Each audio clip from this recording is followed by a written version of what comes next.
Hey guys, welcome to the Massive Iron Channel. I'm Steve Shaw. In this video, I'm starting a new series called Learning from the Legends. In this video, we're going to look at Marvin Eder.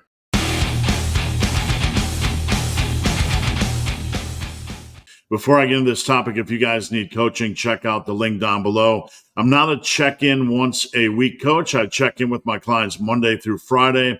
We stay very connected. I focus on building a relationship with my clients and doing daily adjustments and form checks. If you are interested, check out the link below. All right, so Marvin Eder. Some of you guys might have not heard of Marvin's name before. You might be familiar with Reg Park. You might be familiar with Steve Reeves.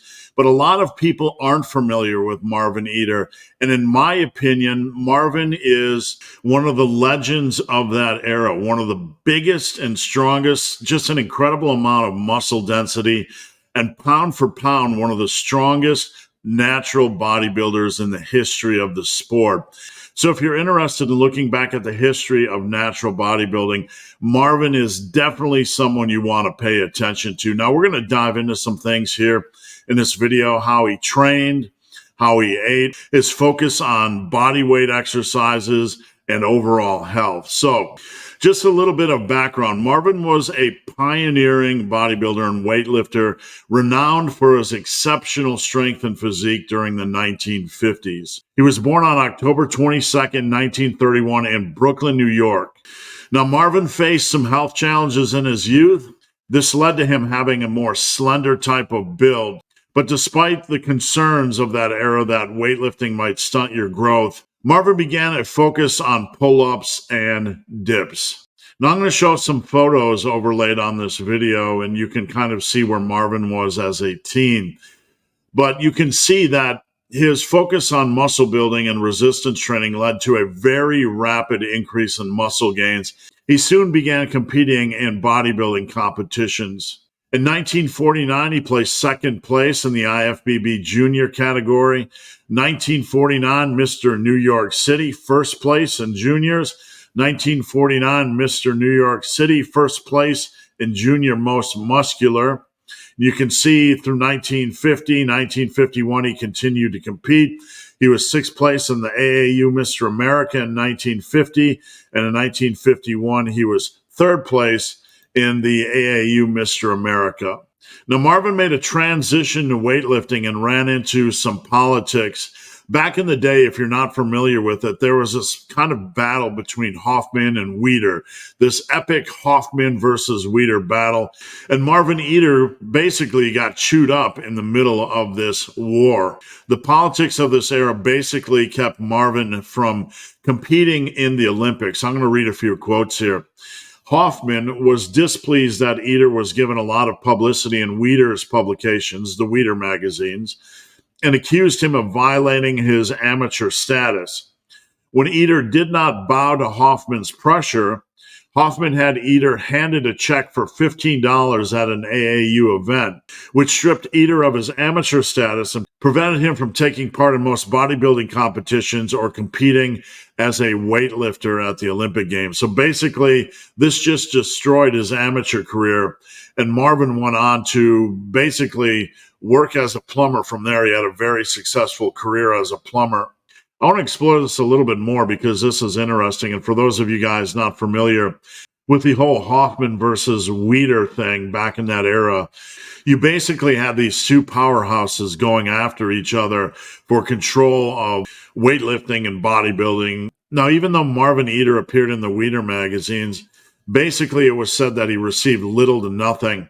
Here's a quote in an interview with Ed Schofield and Marvin Eder. Ed Schofield followed up on our assumption that Marvin received little or nothing for appearing in Weider advertisements. Here's how Eder remembers it. Ed said, "Is it true that because you appeared in a Weider publication that Hoffman said that you were professional and thus ineligible to compete in the AAU?" Eder said, "Yeah. He made it possible for me to be thrown out and lose my amateur status. That's what Bob Hoffman did. Otherwise, I could have lifted in the Olympics. That's what he did. I remember I was giving an exhibition on his show, and he had someone walk out on stage and hand me a check for $15. That was the end. I lost my amateur standing. That's what Bob Hoffman arranged for. Also, he used to have the shows at York. He called it the York Picnic, and all the lifters used to come and do their lifts. And oh God, Bob Hoffman invited me to his house for cake and coffee. I went there. He wanted me to betray Joe Weider, but I didn't do it. I refused to do it, and that was the end of that. Ed, but the reason that Hoffman used to disqualify your ability to compete in the Olympics was your appearance in Weider magazines. Marvin Eder went on to say, no, it was the $15. Like a jerk, I reached out and took the check. I appealed, but no way did they accept, and that was the end of that. And that was at the end of Marvin Eder's Olympic dreams. Now let's dive into Marvin Eder's strength feat. Not only was he pound for pound one of the strongest bodybuilders in the history of the sport, he was just flat out one of the strongest bodybuilders in the history of the sport. And we're talking natural. Marvin had a 500-pound bench press at a body weight below 200. Let that sink in. A 665-pound squat, and it was rumored that he did 50 reps with 300 pounds. He had about a 750-pound deadlift, and he did a bar dip of about 434 pounds. 2 men were hanging from his body. A military press of 360.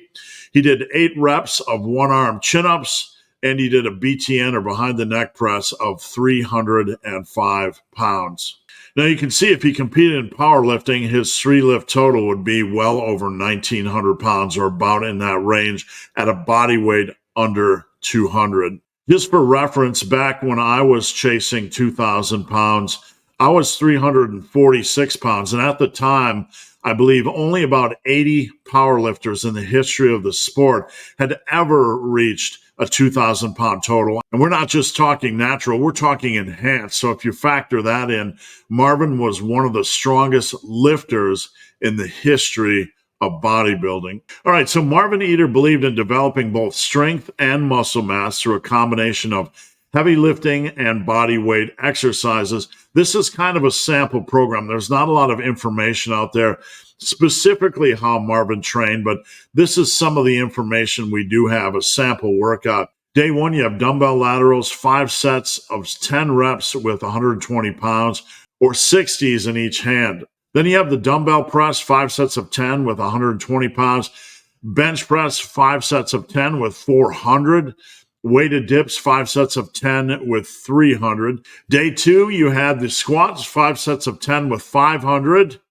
Deadlifts, that's ridiculous. Deadlifts, 5 sets of 10 with 500. Barbell curls, 5 sets of 10 with 200. And chin-ups, 5 sets of failure with added weight. Looking at these numbers, my brain cannot even fathom this. While the deadlift numbers are ridiculous, the squat and bench numbers are just utterly mind-blowing. So day 3, he would rest, and then he would repeat the cycle, kind of an A-B split.